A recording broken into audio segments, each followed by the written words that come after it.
আসসালামু আলাইকুম। শুভ সকাল। সকাল সকাল রান্না করতে চলে আসলাম। তো ভাই বোনেরা আপনারা কেমন আছেন? নিশ্চয়ই ভালো আছেন আল্লাহর রহমতে। আমিও ভালো আছি আলহামদুলিল্লাহ। আমি পেঁয়াজ লাল করে নিছি। আমি এখন দেখেন এই যে শালগম, আলু আর অর্ধেক ফুলকপি ছিল এই এইগুলো দিয়ে আর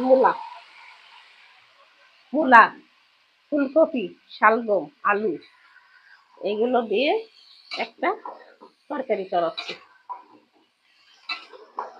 পেঁয়াজটা বেশি তাড়াতাড়ি লাল হয়ে গেছে বলে আমি তাড়াতাড়ি দিয়ে দিলাম। আমি এখন দিয়ে দেবো মরিচের গুঁড়া, দিয়ে দিলাম মরিচের গুঁড়া, লবণ তো আগে দিলাম। এবার দিয়ে দেব হলুদের গুঁড়া, দিয়ে আমি একটা সবজি তরকারি রান্না করব। এর মধ্যে আবার ডিম দিয়ে দেবো লাস্টে।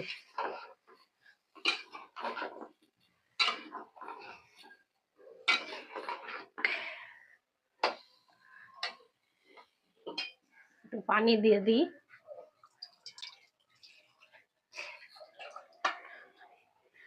দিয়ে দিলাম পানি।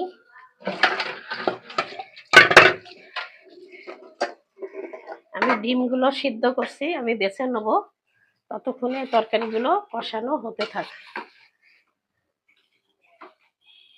আদা রসুন বাটা দিই নাই, আদা রসুন বাটা দিব। ততক্ষণ আমি ঢাকা দিয়ে দিই। তো ভাই বোনেরা আমার তরকারিটা হয়ে গেছে, যে আমি তরকারিটা নামিয়ে ফেলছি। আমি আর দেখাতে পারিনি, আমরা নাস্তা খেতে গেছিলাম। তা আপনারা কিছু মনে করেন না। তা আমি এখানেই শেষ করে দিলাম। আল্লাহ হাফেজ।